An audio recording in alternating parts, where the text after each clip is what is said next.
छवत भूतलावर जन्माला आलेल्या जडजीवांच्या सर्व प्राणीमात्रांच्या सर्व भूतमात्रांच्या विशेषतः अखिल मानव जातीच्या श्रेय प्रेयस अभ्युदयासाठी केवळ परोपकारार्थ आपले जीवन चंदनासम झिजवून आपले अवतारसार असलेले वेदांनाही आराध्य अशी शब्द सुमने गाथ्याच्या रूपाने आपल्या सुपूर्द करून वैकुंठ दिवास पत्करणारे विश्वचिंतामणी परम नामधारक भक्तीचे मुक्तमणी वैराग्याचे मूर्तिमंत पुतळे किंबहुना महाराष्ट्राचं भूषण असताना देहू निवासी जगद्गुरु जगद्वंदनीय श्रीमंत श्री संत तुकाराम महाराज यांचा 4 चरणाचा अतिशय उत्कृष्ट अत्यंत साधा सरळ सोपा चौकडी प्रकारातील 4 चरणाचा अभंग असून या अभंगाद्वारे श्री संत जगद्गुरु तुकाराम महाराज खऱ्या आनंदाचा अवघ्या आनंदाचा आणि परमनंटली आनंदाचा पत्ता सांगतात। विठाला विठाला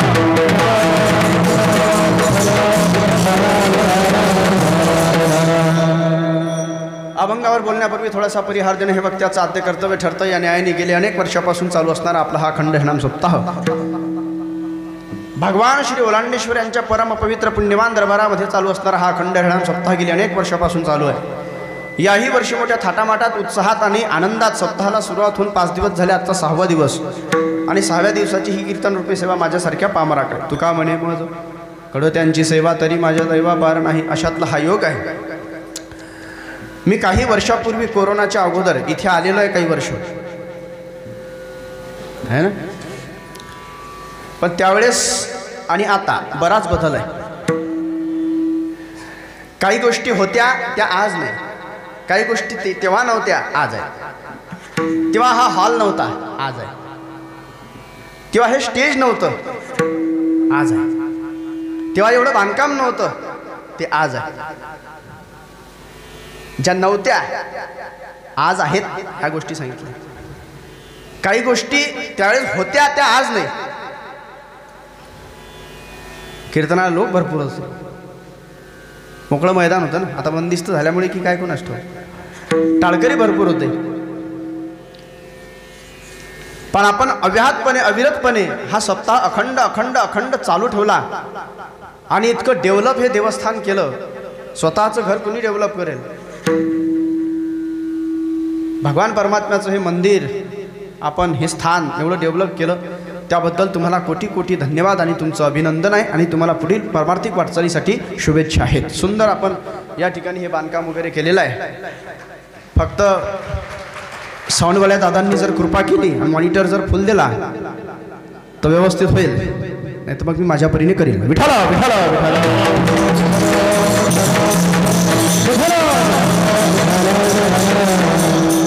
अतिशय चांगल्या प्रकारचं वातावरण या ठिकाणी आपण तयार केलेलं आहे कीर्तनासाठी। परमार्थासाठी सुद्धा पोषक वातावरण पाहिजे।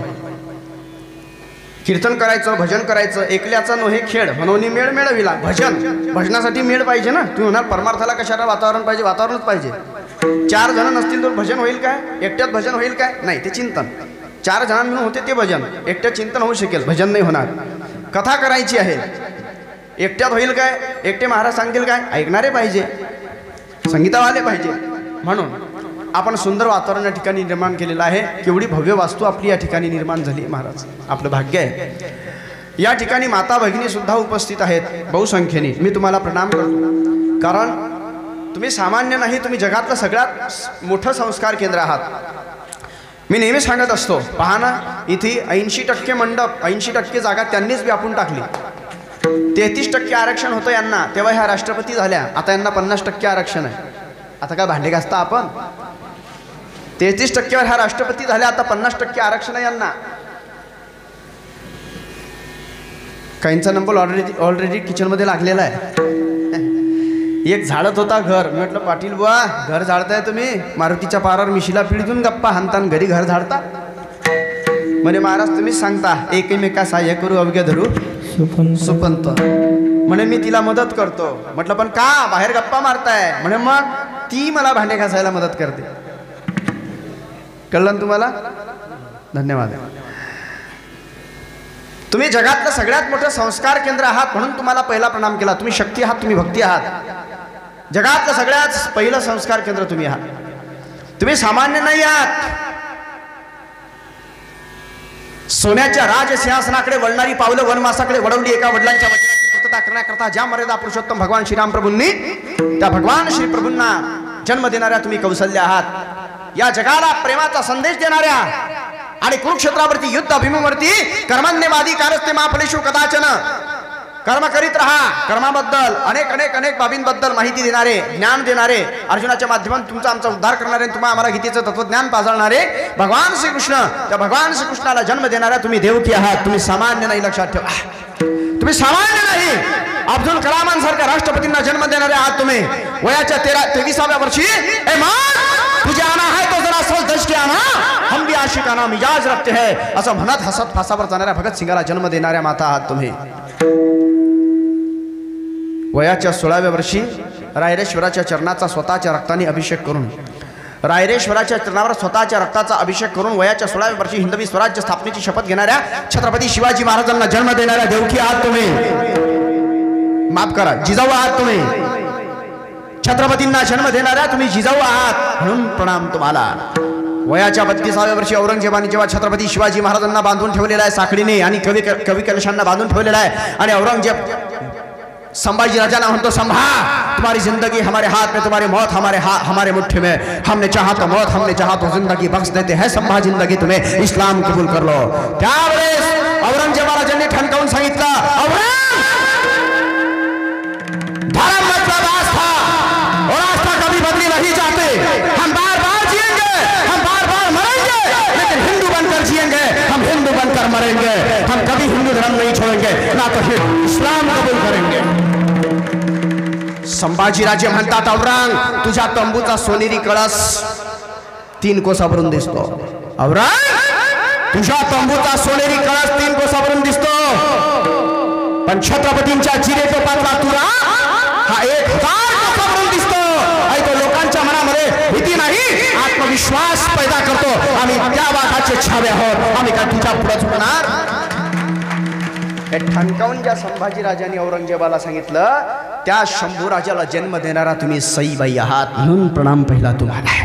तुम्ही आहात म्हणून चालू आहे परमार्थ, म्हणून पहिला प्रणाम तुम्हाला आहे। तुम्ही जगातलं सगळ्यात मोठं संस्कार केंद्र आहे। तुम्ही छत्रपती घडू शकता, तुम्ही शंभूराजे घडू शकता, तुम्ही राम घडू शकता, तुम्ही कृष्ण घडू शकता, जगातला सर्वात श्रेष्ठ भक्त असणाऱ्या भगवान श्री हनुमानची तुम्ही माता होऊ शकता। तुम्ही संस्कार केंद्र आहात। पण तुम्ही जेव्हा स्वतःच्या पोराच्या लग्नात डीजेच्या तालावर हात वरती करून नाचता ना, तेव्हा हृदयाचे तुकडे होतात, तेव्हा हृदयाचे तुकडे होतात। मग चिंता वाटते की हात वरती करून डीजेच्या तालावर नाचणाऱ्या माझ्या या मायेच्या पोटी, या जिजाऊच्या पोटी छत्रपती जन्माला येतीलच कसे, ही चिंता वाटते। राजे तुम्ही पुन्हा जन्माला हे लिहिणं सोपं आहे, पण राजे जन्माला येतील कुठून? ज्या कुशीतून त्यांना जन्म घ्यायचा आहे, ज्या कुशीतून त्यांना जन्म घ्यायचा आहे, ती पवित्र कुश मासा जिजाऊंची आपल्याकडे आहे काय? कुणाच्याही कुशीतून जन्माला येतील काय? छत्रपती म्हणजे वाघ आहे आणि वाघाला जन्म घेण्याकरता वाघिणीची कुस लागेल। ती पवित्र कुशी आपल्याकडे आहे का? ज्यांच्या घरी जन्माला यायचं आहे ते शहाजीराजे आपल्याकडे आहे काय? आपला बाप कीर्तनात बसून गुटखा खातो, आपला बाप कीर्तनात बसून गाय छापला चुना लावतो, छत्रपती जन्माला येतील कसे?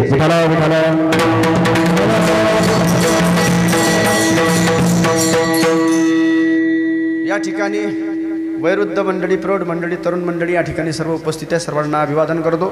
कीर्तनासाठी उपस्थित सर्व टाळकरी मंडळी, एकहुनी बडीर अशी सुंदर गोड मंडळी या ठिकाणी आली। सर्वांची नावं पाठ नाहीत, पण गायक मंडळी सुद्धा उत्कृष्ट आहेत, फार फार गोड गायन करणारी मंडळी आहे। मी नेहमी सांगत असतो, आमचं गाव घाटाच्या खाली, तुम्ही घाटाच्या वर, घाटाच्या वर आले की माणसं प्रेमळ। काही माणसं म्हणतात नाही हो महाराज पळसाला 3च पानं असतात, पण आम्ही फिरतो आणि फिरताना हा अनुभव येतो। काही भागातल्या लोकांचा अनुभव कडवा असतो, काहींचा गोड असतो। तुमच्या भागात आल्यानंतर प्रेम आहे, तुमची श्रद्धा आहे, तुमचा भाव आहे, तुमचा भगवंतावरती प्रेम आहे, तुम्ही साधे भोळे माणसे आहात। अनेक सांगतो तुम्हाला, साधेपणामध्ये जेवढा आनंद आहे ना, तेवढा आनंद क्वालिफाईड होण्यामध्ये नाही आहे। माफी मागून बोलतो। भौगोलिकदृष्ट्या, वैज्ञानिकदृष्ट्या तुमची आमची प्रगती जरी झाली असेल तरी मनानी मात्र माणूस साधा पाहिजे। माणूस जेव्हापासून हुशार झाला तेव्हा तो लोकांच्या मुलींचे लग्न मोडायला लागला। माणूस जेव्हा हुशार झाला तेव्हा तो लोकांचे बांध करायला लागला। माणूस जेव्हा हुशार झाला तेव्हा तो देवाचंही खायला लागला, भावाचंही खायला लागला, गावाचंही खायला लागला। मग साधी माणसं होती, प्रामाणिक होती, साधीच परवडली। लक्षात ठेवा। तुमचं भगवान परमात्म्यावरती प्रेम आहे, असेच राहा, भगवंतावर फक्त प्रेम करीत राहा. इतकंच. आपण गोड मंडळी या ठिकाणी आणलेली आहे कीर्तनासाठी. गायक मंडळी उत्कृष्ट आहे. मृदंगवादक सुद्धा आमचे माऊली तरुण तडफदार आहेत, सुंदर आणि गोड वाजवतात. त्यांनाही अभिवादन करतो. नारदासारखी विणेकरी या ठिकाणी उपस्थित आहे. आपण सर्व मंडळी आहात आणि ज्यांच्या अमृतमय वाटून आपण भगवान परमात्म्याची, भगवान श्रीराम प्रभूंची कथा श्रवण करीत आहात, ते परम आदरणीय श्रद्धेय आमचे माऊली सुद्धा या ठिकाणी उपस्थित आहेत. मी त्यांनाही अभिवादन करतो. दिवसभर कथा करून ते या ठिकाणी कीर्तनामध्ये उपस्थित आहेत, त्यांनाही अभिवादन आहे. दिवसभर कथा करून कथाकाराने कीर्तनामध्ये आलं पाहिजे असं काही बंधन नाही, पण हा त्यांच्या मनाचा मोठेपणा आहे. त्या ठिकाणी आले. आपण भगवान श्रीराम प्रभूंचं गोड चिंतन आणि गोड कथा, जी अमृतापेक्षा पॉवरफुल आणि मधापेक्षा गोड आहे, अशी कथा आपण श्रवण करीत आहात. आपण फार भाग्यवान आहात. इकडे चोपदार उभे आहेत, इकडे चोपदार उघडे आहेत, इकडे तानाजी आहेत, तिकडे बाजी प्रभू आहेत.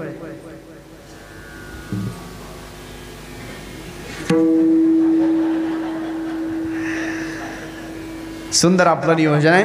मी प्रस्तावना विस्ताराने आपल्या समोर ठेवली. अभंगाकडे वळतो. विठ्ठला विठ्ठला.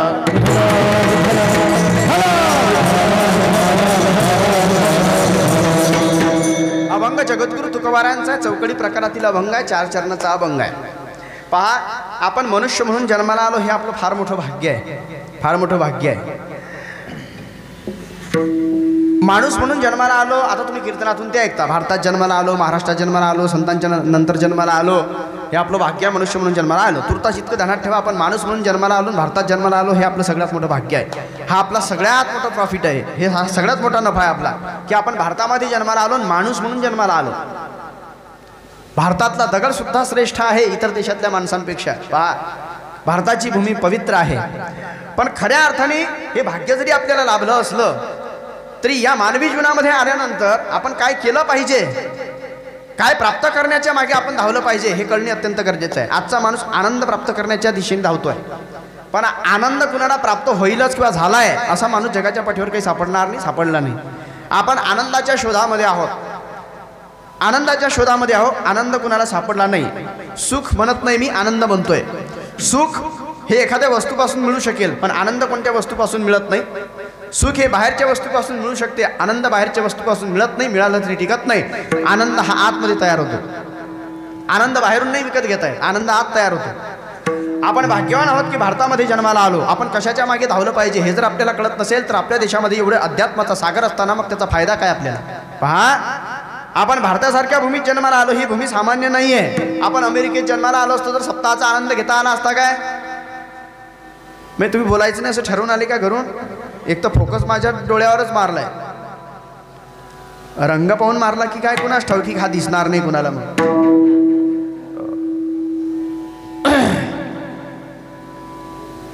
त्यांनी डिस्टर्ब होतो. असो, पहा, आपण भारतामध्ये जन्माला आलो की नाही, केवढं मोठं भाग्य आहे आपलं. अमेरिकेत जन्माला आलो असतो तर सप्ताहाचा आनंद घेता आला असता काय, नाही घेता आला असता. पहा, आपण जापानमध्ये जन्माला आलो असतो, टेक्नॉलॉजीच्या बाबतीमध्ये आपण 1 नंबर असतो, पण बाकीचा आनंद अध्यात्माचा घेता आला असता का आपल्याला. टेक्नॉलॉजी फक्त आनंद देऊ शकते काय. मोबाईल तुमच्या जीवनामध्ये आनंद देऊ शकते का तुम्हाला. मोबाईलमुळे आनंद आहे काय. परमनंटली तुम्ही बोलत जावा. तुमचा रिस्पॉन्स फार महत्त्वाचा आहे, कारण तुमच्या प्रतिक्रियेवर वक्ता जिवंत असतो, नाही तर तो खलास होऊन जातो. मी जास्त वेळ घेणार नाही, अजिबात घेणार नाही. ज्या संस्थेत मी शिकलो, गुरुनाम गुरु सद्गुरू जोग महाराज वारकरी शिक्षण संस्था, गुरुजनांनी हे शिकवलं. विठ्ठल बाबा असोत, वैद्य बाबा असोत, बुवा वेळेचं महत्त्व जाणा. ज्याला वेळेचं महत्त्व कळालं तो जगात कुठेही जाऊ द्या अनसक्सेस नाही. मी वेळेच्या पुढे 1 मिनिट का 1 सेकंद सुद्धा जाणार नाही. फक्त तुम्ही फुल रेंजमध्ये राहा. विठ्ठला विठ्ठला.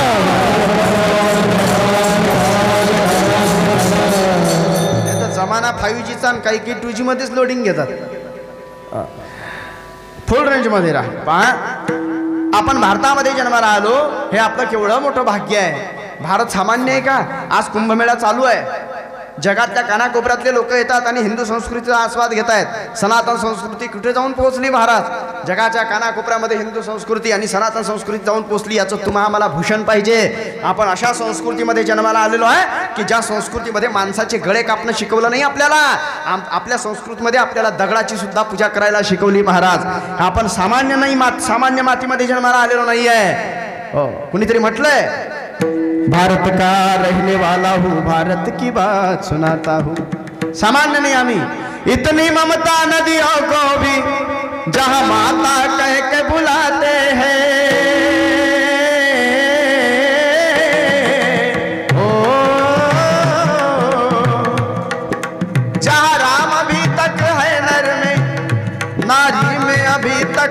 जीता है। अरे जीते हो किसी ने देश तो क्या, हमने तो दिलों को जीता है। कुछ और ना आता हो हमको, हमें प्यार निभाना आता है। पाकिस्तान जो आमच्या देशामध्ये आतंकवादी पाठवतोय, आम्ही त्याला सुद्धा वॅक्सिन दिली, इतके दयाळू आहे आम्ही, म्हणून आपण भारतात जन्माला आलो, हे तुमचं आमचं भाग्य आहे। जगाच्या पाठीवर देश भरपूर आहे, पण एकही देश असा नाही की तिथले माती उचलावीन, कपाळाला लावावीन, त्याचा तिलक करावा। जगाच्या पाठीवर एकही देश असा नाही की जिथल्या मातीवरती नतमस्तक व्हावं, वंदन करावं तिथल्या मातीला, नाही। जगाच्या पाठीवर एकच देश असा आहे की तिथल्या मातीवरती मस्तक टेकून नमन करावं असं वाटतं, तो देश म्हणजे हिंदुस्तान आहे, तो देश म्हणजे भारत आहे, लक्षात ठेवा। कुणीतरी म्हटलंय ही भूमी सामान्य नहीं है, ये वंदन की भूमि है, ये वंदन की भूमि है, अभिनंदन की भूमि है, ये वंदन की भूमि है, अभिनंदन की भूमि है, ये अर्पण की भूमि है, ये तर्पण की भूमि है। इसकी नदी नदी गंगा है, इसका कंकड़ कंकड़ शंकर है। हम जिएंगे तो भारत के लिए, हम मरेंगे तो भारत के लिए, मरने के बाद भी हमारी अस्थियों को कोई कान लगा कर सुनेगा तो एक ही आवाज आएगी, भारत माता की जय। आपण त्या मातीमध्ये जन्माला आलोय दादा, म्हणून आपण भाग्यवान आहोत, अपन भाग्यवान आहोत। जहाँ डाल डाल पर सोने की चिड़िया करती, म्हणावं असं भरपूर वाटते, पण मी म्हणणार नाही आज बीसी गुरुजी, मी आज व्याख्यानच करतो नाही, पण काय करू आता, पहा आसमान से, जहाँ आसमान से बातें करते मंदिर और शिवालय, मंदिर और शिवालय, किसी नगर में किसी द्वार को कोई न ताला डाले, कोई न ताला डाले, जहाँ सूरज सबसे पहले आकर डाले अपना डेरा, ओ भारत देश है मेरा, ओ भारत देश है मेरा। आपण त्या भारताचे रहिवासी आहोत, लक्षपूर्वक ऐका बरं, मला अभंगात प्रवेश करायचा आहे, तुम्ही पूर्ण लक्षपूर्वक ऐका। आपण भारतासारख्या मातीमध्ये जन्माला आलो, हे तुमचं आमचं फार मोठं भाग्य आहे, पहा आपलं भाग्य आहे। आणि पुढे आपण मानव म्हणून जन्माला आलो, हे तुमचं आमचं भाग्य आहे। या मानवी जीवनामध्ये आल्यानंतर आपण काय केलं पाहिजे, खरं तर भगवान परमात्म्याने नरदेह कशा करता दिला वगैरे प्रमाण तुमच्या पाठ आहे, तुम्ही सुज्ञ मंडळी आहात, तुम्ही जाणती मंडळी आहात। देवे दिला देह भजना गोमटा, तो या झाला फाटा बाधिकेचा। भगवान परमात्म्याने व्यसन करण्याकरता हा नरदेह दिलेला नाही आहे, भगवान परमात्म्याने हा नरदेह भगवान परमात्म्याच्या प्राप्तीकरता दिलाय। तरुण मंडळी या ठिकाणी बसलेली असतील तर ऐका, थोडे दिसत आहे पण ऐका, मानवी जीवनामध्ये नशा करून व्यसन करून काहीच साध्य होणार नाहीये। या देशातले करोडो करोडो तरुण खाक झालेत महाराज व्यसनाने, म्हणून व्यसनापासून लांब राहा। भगवान परमात्म्याने अनमोल किमतीचा नरदेह दिला, एका एका अवयवाची काय किंमत आहे याचा विचार करा, हे तुम्ही ऐकलेला आहात। मानवी देहामध्ये आल्यानंतर जीवनामध्ये चांगलं कार्य करा आणि भगवान परमात्म्याच्या प्राप्तीसाठी प्रयत्न करा, आपल्याला तो भेटेलच असं मी म्हणणार नाही। या 21व्या शतकामध्ये भगवान परमात्मा आपल्याला साक्षात सगुण रूपामध्ये दर्शन देईल असं मी म्हणणार नाही, तेवढी आपली लेवल नसेल, आणि तो भेटला तरी ते आपल्या चर्मचक्षुने आपल्याला पाहता येणार नाही। आपण एका सूर्याला पाहू शकत नाही, आपले डोळे एका सूर्याला पाहू शकत नाही, कारण त्याचं तेज किती आहे सूर्याचं, असे करोडो सूर्य एकत्रित केल्यानंतर जेवढं तेज होईल ना, तेवढं तेज त्या भगवान परमात्म्याचं आहे। जर अर्जुनाला भगवान परमात्म्याचं सगुण साकार रूप ते पाहू शकला नाही अर्जुन, तर आपल्याला पाहता येईल काय, आपला हरिपाठ पाठ नाही, विठ्ठल विठ्ठल।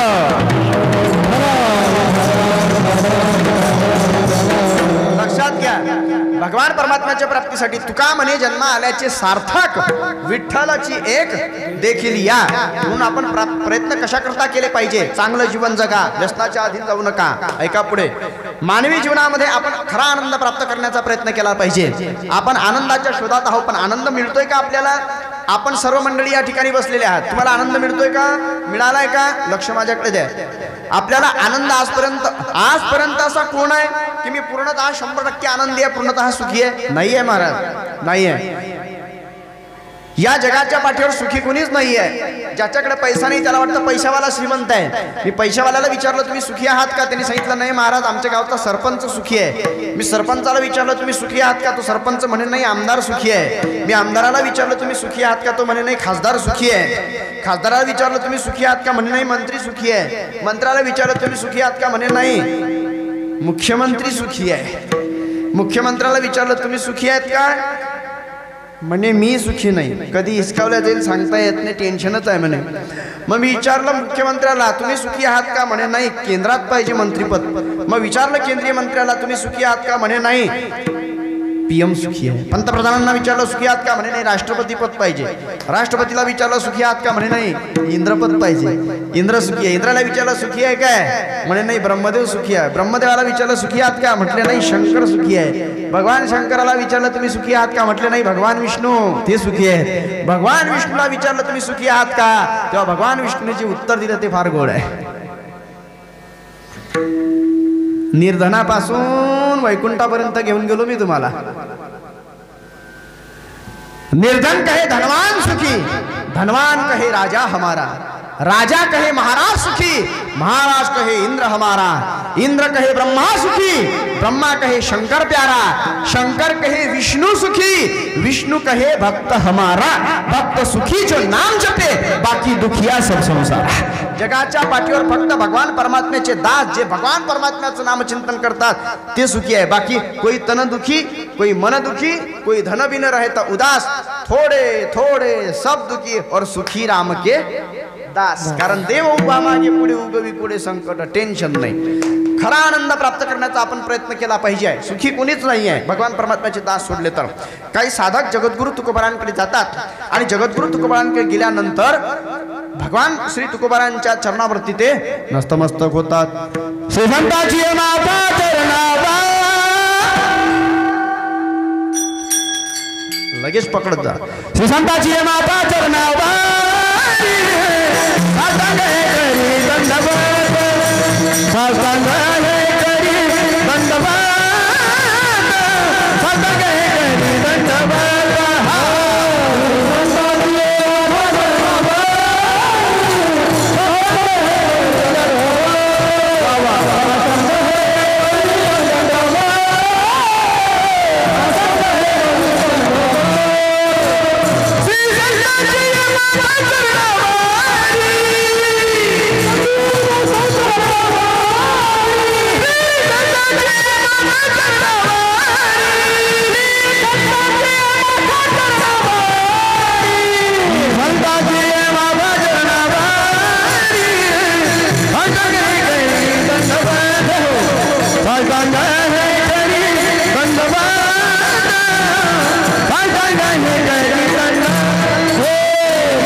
संताची माथा चरणावरी. कारण नियम असा आहे, तद्विद्धी प्रणिपातेने परिप्रश्नाने सेवया उपदेशन्ति ते ज्ञानज्ञानेन सत्वदर्शिनः.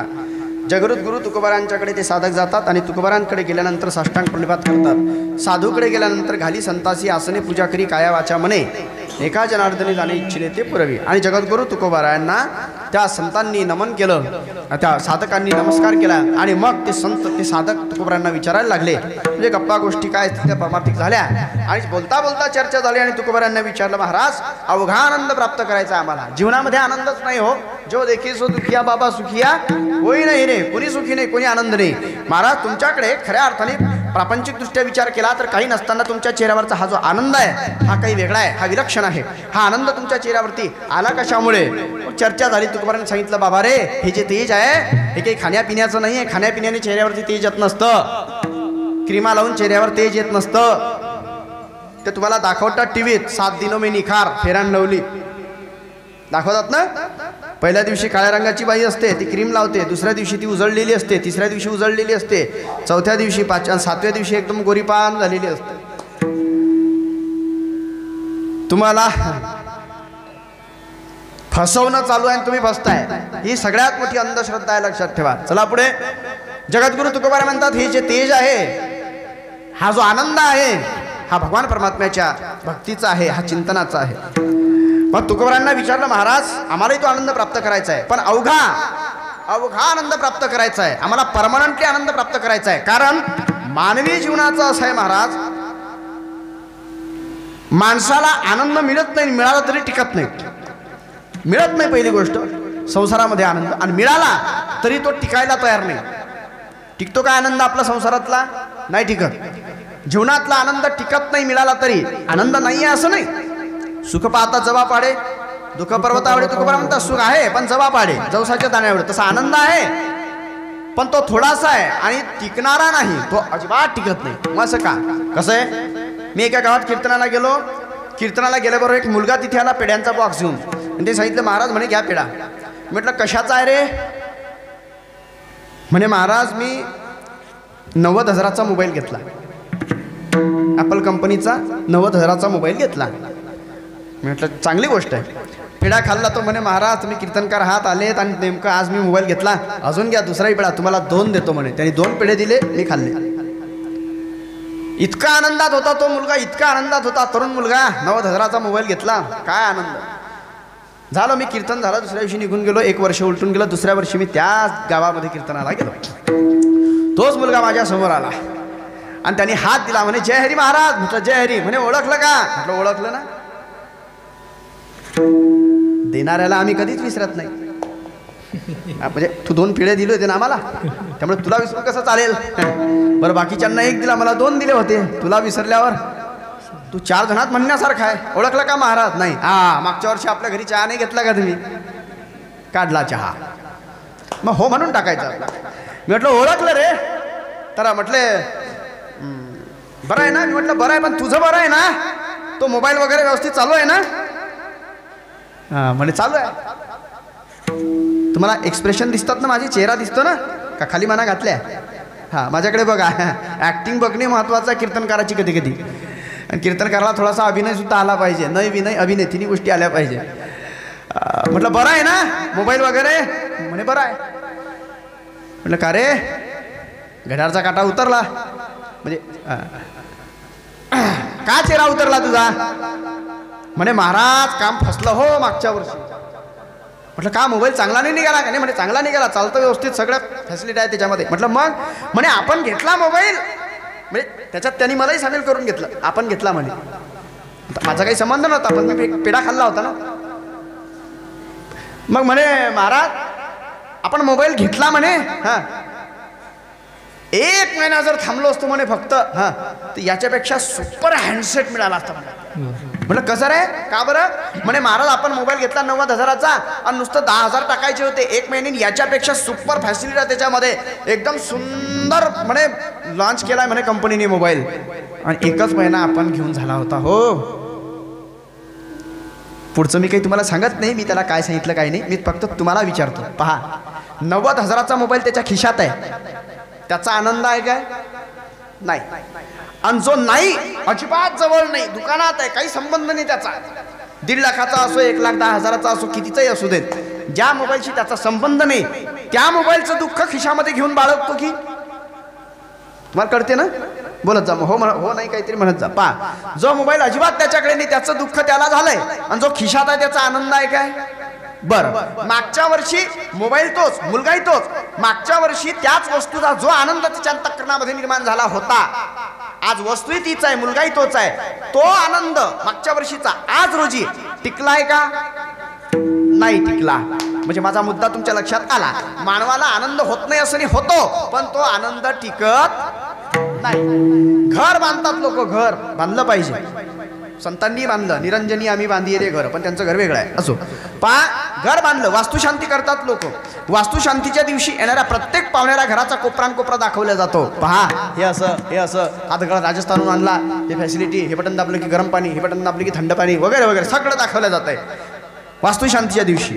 3 वर्ष निघून जातात, 4 वर्ष निघून जातात. 4 वर्षांनी पाहुणे जेव्हा घरी येतात तेव्हा त्या पाहुण्याला घराचा कोपरा दाखवतो का तो घर मालक? पाहुणे आले की या घर बघा या, का?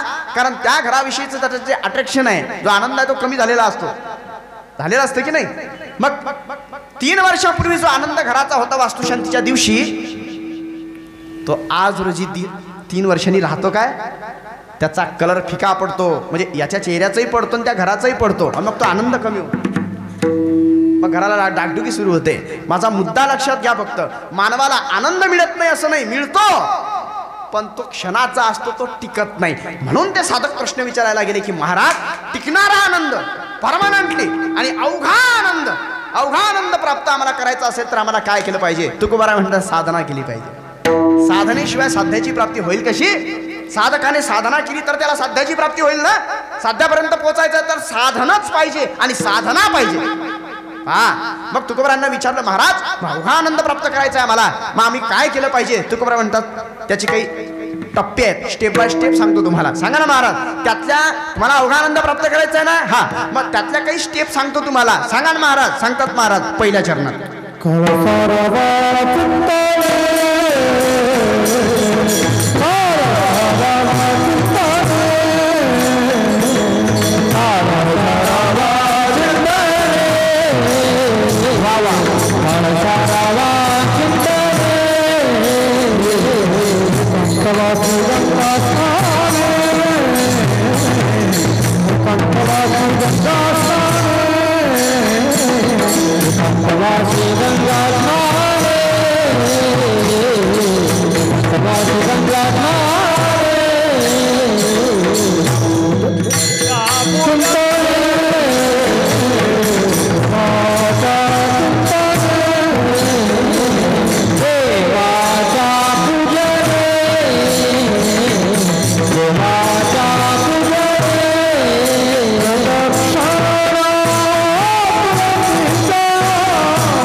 सारावा चिंतने. अभंगाच्या पहिल्या चरणामध्ये महाराज काही स्टेप सांगतात. लक्षपूर्वक आहे का बरं, आपल्याकडे वेळ कमी राहिली.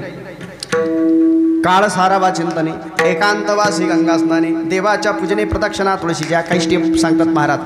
काळ सारावा चिंतने, तुम्हाला अवघानंद प्राप्त करायचा आहे ना. हा, मग पहिलं काळ सारावा चिंतने. काळ चिंतने सारावा. काळ चिंतनामध्ये घालवा का मारुतीच्या पारावर बसून गप्पांमध्ये घालवावा. तुमचं काय मत आहे?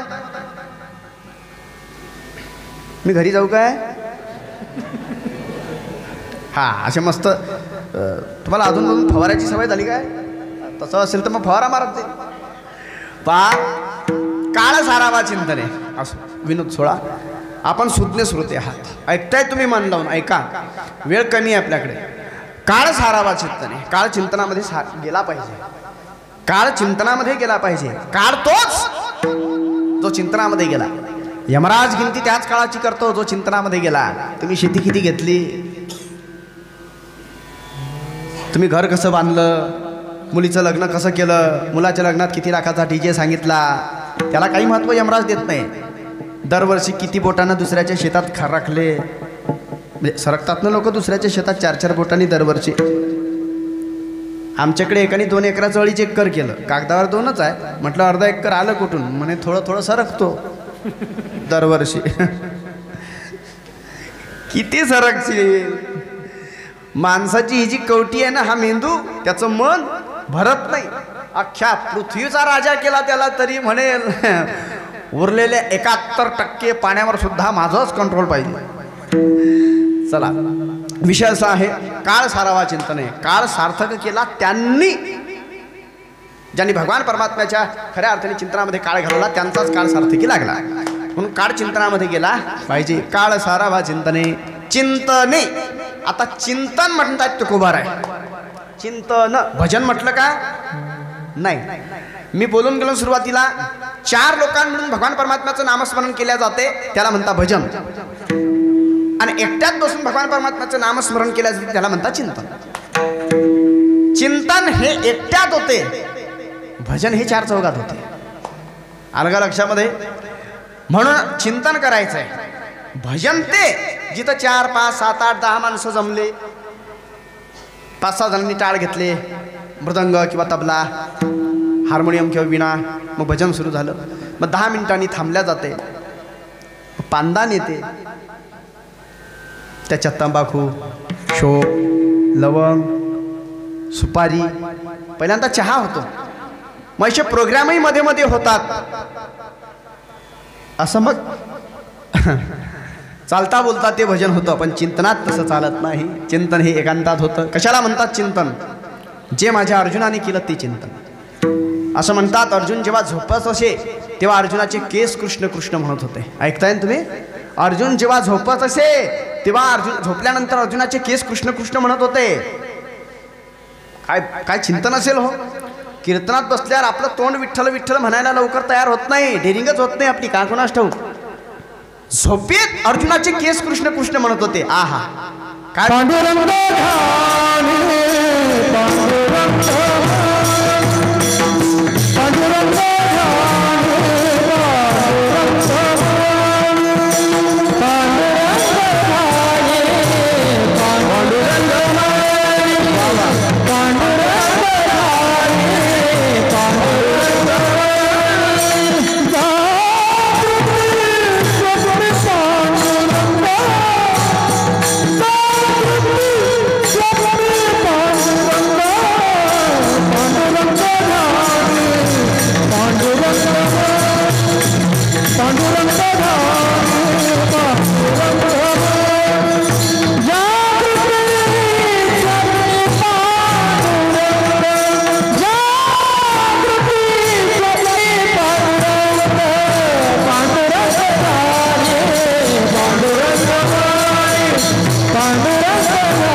पांडुरंग ध्यानी पांडुरंग म्हणी जागृती स्वप्नी पांडुरंग. अर्जुनाचे केस कृष्ण कृष्ण म्हणत होते. म्हणून अर्जुनाचं भगवान परमात्म्यावरती प्रेम होतं. चिंतन का करावं? भगवंताचे आपल्याला प्रेम राहतं ना. मग अर्जुनावर किती प्रेम होतं आता सांगत असणार नाही. त्याच्याकरता सुभद्रा झाला वगैरे वगैरे, रक्षण केलं. ज्ञानोबारायांच्या मुखातून भगवान परमात्म्यांनी अर्जुनाला 27 नावं दिली. अर्जुनाला ज्ञानेश्वरीमध्ये 27 नाव आहेत. 27. अर्जुन, पार्थ, पांडव, पंडुसूत, किरीटी, कुंतीसूत, कपिध्वज, सुबट, सुभद्रापती, सव्यसाची, धनंजय, धनुर्धर, महाभाऊ, फाल्गुन, भक्तराज, कुटिलाल, मस्तका, प्रियोत्तम, उन्मेष, सुलोचन, भारत, चतुर्नाथा, श्रुते, मुक्तिडका, अनघा, विजय, नर, गुडाकेश, धर्मानुज. किती झाले? कुणी मोजले बापा? तुला कशाला उभा केला? चला 27 नावं भगवान परमात्म्याने अर्जुनाला ज्ञानोबारांच्या मुखातून दिली. का दिली? अरे अर्जुनाने चिंतनच तेवढं केलं. अर्जुनाचे केस कृष्ण कृष्ण म्हणत होते. काळ सारवा चिंतने. त्याचा काळ झोपेत सुद्धा चिंतनामध्ये गेला. चिंतन अतिशय महत्वाचं आहे. बरं, ज्यांनी ज्यांनी चिंतन केलं त्यांच्या आयुष्यामध्ये त्यांनी काय केलं? आता इतिहास डोकावून पाहिलं तर हजारो उदाहरणं डोळ्यासमोर येतील. मला तिकडे जायचं नाही, वेळ कमी आहे. तुम्ही म्हणाल वेळेचं का बरं तुम्ही नेहमी नेहमी सांगताय महाराज, वेळ कमी राहिला, वेळ कमी राहिला. मी परवा नागपूरकडे कीर्तनाला होतो. मी कीर्तनात सहज सांगितलं, म्हटलं बा आता 10च मिनिटं राहिलं आपल्याने संपलं. मग कीर्तन वगैरे झालं. 2 म्हाताऱ्या दर्शनाला आल्या. त्या आजीबाईंनी दर्शन वगैरे घेतलं आणि मला म्हटलं महाराज काय गोड कीर्तन केलं हो. आता स्तुती कुणाला प्रिय नाही? मी विचारलं काय आवडलं आजी? म्हटलं दृष्टांत आवडला, सिद्धांत आवडला, तुम्हाला काय म्हणजे एखादं प्रमाण आवडलं, चाल आवडली, नेमकं आवडलं काय माझ्या कीर्तनातलं? म्हणे तुम्ही जे मध्ये जे बोलले की नाही की मी आता 10 मिनिटात सोडणार आहे, ते वाक्य सगळ्यात जास्त आवडलं म्हणे आम्हाला. तेव्हापासून मी मध्ये मध्ये कीर्तनात म्हणत असतो थोडीच वेळ राहिली, थोडीच वेळ राहिली. मग आपलं चाले ना का पुढे, पण तेवढ्यानी लोक खुश तरी होतात की आटोपलं रे बापा याचं.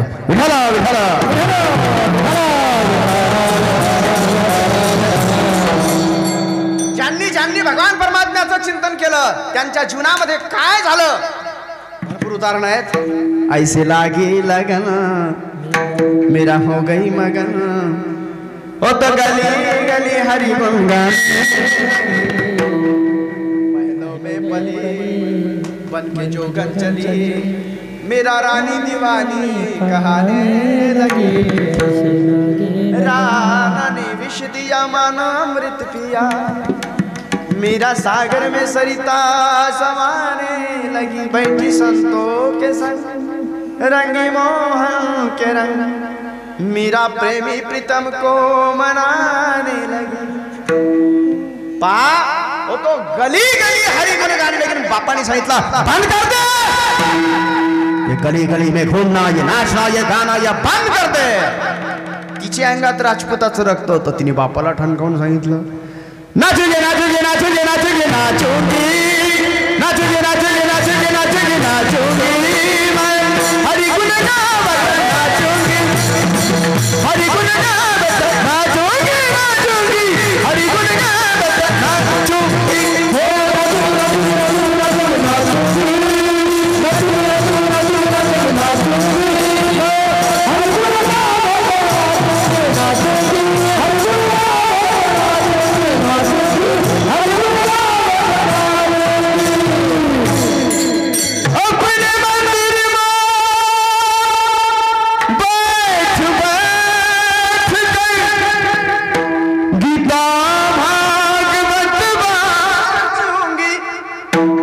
मैं नाचूंगी, बापाला ठणकावून सांगितलं. मग तिने एवढं चिंतन केलं, तिच्यासाठी भगवान परमात्म्याने काय केलं, अरे मीराबाईसाठी घेतो विषकाला. खांबावरी लाथ मारिली दुर्जने, स्तंभे नारायणे प्रगटला. प्रल्हादासाठी खांबातून प्रकट झाला. तुकोबारायांसाठी पाण्यात बुडालेल्या वह्या कागदाच्याच 13 दिवसानंतर वर काढून दिल्या. काय करावं त्याने, बरंच आहे. एका भक्ताच्या जीवनामधलं जर आपण इतिहास पाहिला, अलौकिक आहे, दिव्य आहे, अद्भुत आहे, असामान्य आहे. चला पुढे. पांडवांचं उदाहरण आले डोळ्यासमोर. मी फक्त पांडवांचं उदाहरण देतो आणि पुढे चालतो. पहा, काळ सारावा चिंतने. भगवान परमात्म्याचं चिंतन जर आपण केलं तर भगवान परमात्मा काय करतो, तो आपल्याला काही कमी पडू देत नाही. कौरव पांडवांच्या युद्धाचे मला सांगायचंय फक्त की पांडवांनी चिंतनही एवढं केलं की पहा, ते पांडव अखंड वनवासी परी त्या देवासी आठवती. त्या भगवान परमात्म्याला विसरले नाही. ते संकट आली पण त्याचा आठव केला. ज्या वेळेस कौरव पांडवांचं युद्ध आहे त्यावेळेस कौरवांच्या बाजूचे मरायला लागले, पांडवांच्या बाजूचा एकही मरत नाही. त्यावेळेस त्या युद्धाच्या वेळेस मग रात्री आपल्या तंबूमध्ये त्या दुर्योधनांनी मीटिंग घेतली. दुर्योधनांनी मीटिंग घेतली आणि मीटिंग घेतल्यानंतर हा सभास्थानी बसलेला आहे दुर्योधन. आणि दुर्योधन बोलायला लागला की पांडवांच्या पार्टीचा एकही मरत नाही, आपल्या पार्टीतले भले भले मरायला लागले. आपल्या पार्टीमध्ये एवढे मोठमोठे योद्धे रथी महारथी असल्यानंतर सुद्धा आपल्या पार्टीतले मरायला लागले. कौरवांच्या पांडवांच्या बाजूचा कुणाच्या केसालाही धक्का लागत नाही. मला असं वाटते पाणी कुठेतरी मुरते आहे. काय आणि कुठेतरी मूर्ती. मग पब्लिक तुमच्याकडे पाहते सगळी. मला आधीच जड चाललंय.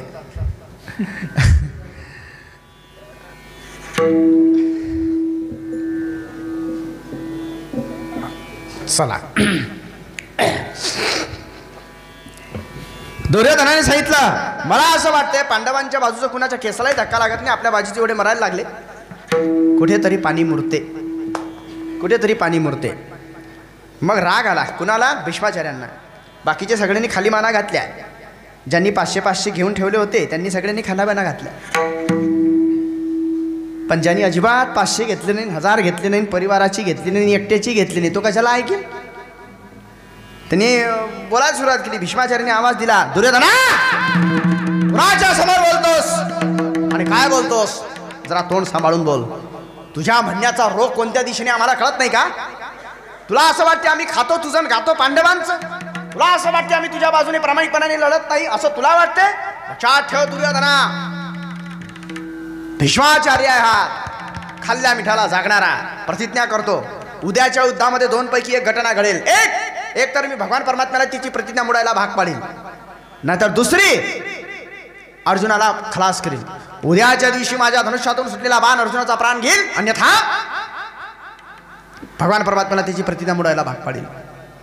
भगवंताची प्रतिज्ञा कोणती होती, मी हातात शस्त्र धारण करणार नाही. ते भगवान परमात्म्याला दुर्योधनाने अर्जुन जेव्हा मदत मागायला गेले होते तेव्हा भगवान परमात्म्याने अर्जुनाला आणि दुर्योधनाला दोघांनाही सांगितलं होतं, एका बाजूला माझं सैन्य सशस्त्र आणि एका बाजूला मी एकटा. काय पाहिजे तुम्हाला. पहिला चान्स अर्जुनाला दिला तरी अर्जुनाने सांगितलं तू एकटा माझ्या बाजूने आहे. आणि दुर्योधनाला आनंदच झाला. दुर्योधन म्हणे मला सैन्य दे रे बाबा आणि तुझा शस्त्र साठा दे.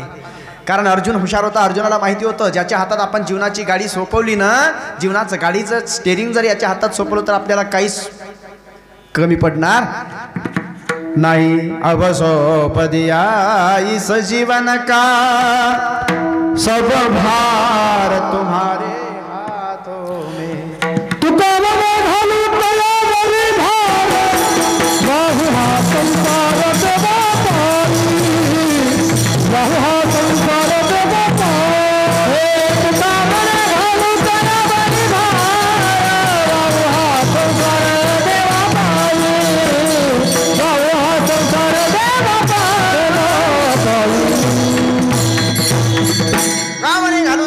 भार वाहू हा संसार देवापाई हे अर्जुनाला माहित होतं.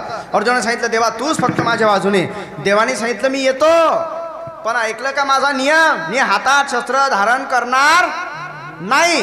फक्त युक्तीच्या 4 गोष्टी सांगीन, म्हणजे आयडिया देईन. आयडिया असे बरेच कृष्ण गावागावात असतात, ते फक्त आयडिया देतात.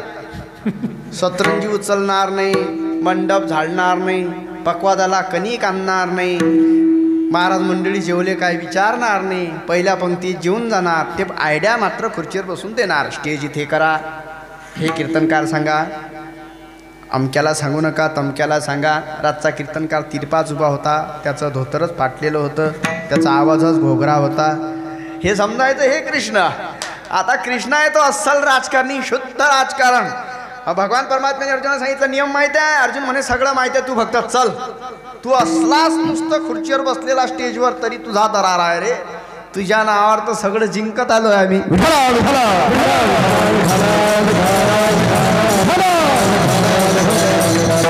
बस तुम्हारा नाम ही काफी है कृष्ण. झालं ते भीष्माचार्यांनी प्रतिज्ञा केली, उद्याच्या युद्धामध्ये एकतर अर्जुन खलास, नाहीतर देवाला त्याची प्रतिज्ञा मोडायला भाग पडेल. देवाची प्रतिज्ञा आहे, हातात शस्त्र धारण करणार नाही मी. भगवान परमात्म्याला अर्जुन हातात शस्त्र धारण करायला भाग पडेल. युद्धाला सुरुवात होणार होती आता दुसऱ्या दिवशी. रात्रीची वेळ आहे, प्रतिज्ञा तर झाली.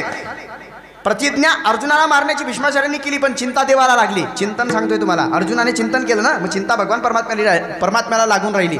भगवान परमात्मा विचार करतायत, उद्या भीष्माचार्यांच्या धनुष्यातून सुटणारा बाण माझ्या अर्जुनाचा प्राण घेतल्याशिवाय राहणार नाही, कारण ते भीष्माचार्य आहेत. त्यांचं नाव देवव्रत आहे, पण आजन्म ब्रह्मचारी राहण्याचं भीषण व्रत त्यांनी घेतलंय वडिलांकरता, म्हणून नाव भीष्म पडलं.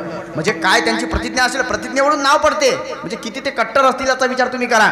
आणि भीष्माचार्यांच्या धनुष्यातून सुटलेला बाण माझ्या अर्जुनाचा प्राण घेत असेल तर मग जगन्नेता असून माझा फायदा काय आहे विचार करायला लागली. पण आता भगवान परमात्मा आहे ते चतुरातू शिरोमणी गुण लावण्याची खाणी मुगडे सकाळ म्हणी धंदे तुची विठेवा. विचार करायला लागले काय करावं काय करावं. लगेच भगवान परमात्म्याने रात्री 1 वाजता खिशातला मोबाईल काढला, लावला द्रौपदीला फोन. तुम्ही म्हणाल तेव्हा मोबाईल होते काय, वचने किम दरिद्रता. शब्दाच्या बाबतीत माणसाने कंजूसपणा करू नये. होता की नव्हता सांगायला आपल्या काय बापात चाललं. काढला मोबाईल, लावला द्रौपदीला फोन. हॅलो हॅलो द्रौपदी, हा ये लवकर. कुठे म्हणे पांडवांच्या तंबूत. आता माय आता म्हणे आताच आली द्रौपदी. काय रे दादा, काय रे कृष्णा, काय म्हणतो. भगवंतांनी सांगितलं उद्या आरशात पाहिल्यावर तुला तुझ्या कपाळावरच टिकली राहावी अशी वाटते का. असं काय बोलतो, शुभ शुभ बोल. महाशिवरात्रीचा पिरियड आहे, असं काय बोलतो अभद्र रे दाडभद्रासारखा. द्रौपदी तुझ्या कपाळाचं कुंकू सुरक्षित राहावं असं तुला वाटते काय. म्हणे हो. मग चल माझ्या बरोबर. कुठे म्हणे भीष्माचार्यांकडे. म्हणजे आता हा अरे जाईपर्यंत ब्रह्ममुहूर्त होईल, त्यांची पूजेची वेळ होईल, आणि आता कशाला जायचंय. मग भगवान परमात्म्याने सविस्तर सगळं सांगितलं, ते प्रतिज्ञा वगैरे वगैरे वगैरे. पण द्रौपदीला सांगितलं द्रौपदी फक्त तिथे जायचं, भीष्माचार्यांच्या पाया पडायचं. पण ती द्रौपदी होती, ती द्रौपदी म्हणे देवा आता तर रात्र आहे. देव म्हणे मी आहे तुझ्या बरोबर. ती म्हणे देवा पण अंधार आहे. देव म्हणे हे की बॅटरी. आता त्याला काय कमी होतं, त्याने खिशात हातला की लागली बेसन पोळी काढत होता तो. खिशात हात घातला की पेढा देव होता तो. ठीक आहे बॅटरी. ती म्हणे देवा पण का रे, बाहेर पाऊस पडतोय रे, रिमझिम पाऊस चालू होता. भगवंतानी लगेच असा हात केला, छत्री ठीक आहे छत्री पण चल. मग द्रौपदीने सांगितलं देवा मी कालच ॲमेझॉनवरून ऑनलाईन 2000ची सँडल बोलवली, ती चिखलानी भरणार नाही काय. द्रौपदी होती. भगवंतानी हात जोडले, माझ्या अर्जुनाच्या जीवाचा प्रश्न आहे, तू माझ्या खांद्यावर बस पण चल. करता काय करतो, द्रौपदीला खांद्यावर घेतलं अर्जुना करता, कारण अर्जुनाने चिंतन केलं ना. द्रौपदीला खांद्यावर घेतलं आणि भीष्माचार्यांकडे गेले, त्यांच्या तंबूमध्ये गेले. द्रौपदीला खाली ठेवलं दरवाजावरती, आणि भगवान परमात्मा द्रौपदीच्या चपला हातात घेऊन उभा राहिला गेटवर. द्रौपदी आली. भीष्माचार्य ब्रह्ममुहूर्तावर उठले होते आणि लगेच पाया पडली. भीष्माचार्यांना सवय होती, कुणी पुरुष पाया पडला की आयुष्मान भव आशीर्वाद द्यायचा, आणि स्त्री पाया पडली की अखंड सौभाग्यवती भव. कुणीतरी स्त्री पाया पडली म्हणून शब्द बाहेर आपसूक पडले तोंडातून, अखंड सौभाग्यवती भव. लगेच द्रौपदीने विचारलं हा आशीर्वाद आजच्या या जन्मातला की पुढच्या. म्हणजे बरं जाऊ द्या म्हणे, आजचं खरं की कालचं खरं. म्हणजे आज तुम्ही मला अखंड सौभाग्यवतीचा आशीर्वाद दिला हा खरा, की काल माझ्या नवऱ्यांना मारण्याची प्रतिज्ञा केली ती खरी. म्हणजे कालचं खरं की आजचं खरं. ते भीष्माचार्य होते, ते काय आपल्यासारखे. भीष्माचार्यांनी डोकं खाजवलं, कालचं खरं की आजचं खरं, कालची प्रतिज्ञा खरी की आजचा आशीर्वाद करा. भीष्माचार्यांनी डोकं खाजवलं आणि द्रौपदीला म्हणतात द्रौपदी हां पहिल्यांदा हे सांग तुझ्याबरोबर आलं कोण, तू कुणाबरोबर आली. ती द्रौपदी म्हणे ते जाऊ द्या नाही, तू आली कुणाबरोबर हे सांग. मग नाईलाज झाला सांगावं लागलं, कारण ते आचार्य होते. मी माझ्या नोकराबरोबर आली. तुझा नोकर दाखव पहिले. कारण भीष्माचार्यांना माहीत होतं ही कुलवान घराण्यातली कुलवधू आहे, आणि कुलवान घराण्यातल्या कुलवधूची काही लक्षणं आहेत. कुलवान घराण्यातली कुलवधू 4 चौघात हसणार नाही. जेव्हा द्रौपदी कुरुक्षेत्रावरती हसली होती तेव्हा भीष्माचार्यांनी विचारलं होतं द्रौपदी का हसली. द्रौपदीने सांगितलं काही नाही, चालू द्या तुमचं, तुम्ही बाणाच्या शेवर पडलात, आता काही बोलत नाही मी. नाही द्रौपदी तू कुलवान घराण्यातली कुलवधू आहेस, तू अशी विनाकारण 4 चौघात हसणार नाही. तू हसलीस म्हणजे याच्या पाठीमागे काहीतरी तथ्य आहे. ज्ञानोबा म्हणतात कुलवान घराण्यातली कुलवधू पायाचं नख सुद्धा उघडं पडू देत नाही. अशी लक्षणं असतात. विचारलं द्रौपदी, ज्या अर्थी मध्यरात्री तू इथे आलीस, तू सहजासहजी येणार नाही. आणि तू पांडवांची पत्नी आहेस, पंडू राजाची सून आहेस, तू कुलवधू आहेस ना, उच्च घराण्यातली आहेस, तू तुझ्या सेवकाच्या बरोबर रात्री अपरात्री येणार नाहीस. हे भीष्माचार्यांना माहित होतं. तुझा नोकर दाखव कुठे आहे म्हणे. बाहेर गेले गेटवर. भीष्माचार्य हा बाबा थंडीने कुडकुडत होता, पावसात आला होता ना, छत्री या बाईकडे होती. आणि तो थंडागार झाला, पाण्याने भिजला आणि कुडकुड कुडकुड कुडकुड दात वाजत होते. आता त्यालाही ऍक्टिंग करणं भाग आहे ना. खेळतो येण्याची खेळावा, नटतो येण्याची नटावा. हातात द्रौपदीच्या चपला. अखिल कोट ब्रह्मांड नायच्या ब्रह्मांडाचा चालक मला भगवान परमात्मा जेणे हे विश्व निर्मिले महर्षी देवाती संस्थापिले की स्वर्गात धरिले सत्ता मात्र आपुलिया.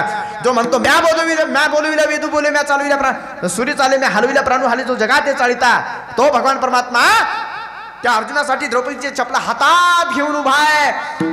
ते दृश्य जेव्हा भीष्माचार्यांनी पाहिलं, भीष्माचार्यांच्या डोळ्यातून अश्रूची धार टप टप टप टप अश्रू व्हायला लागले. दोन्ही गुडघे टेकवले आणि भगवान परमात्म्याला प्रणाम केला. आचार्य उठा. भीष्माचार्य उठतात, असेच हात जोडलेले आहे.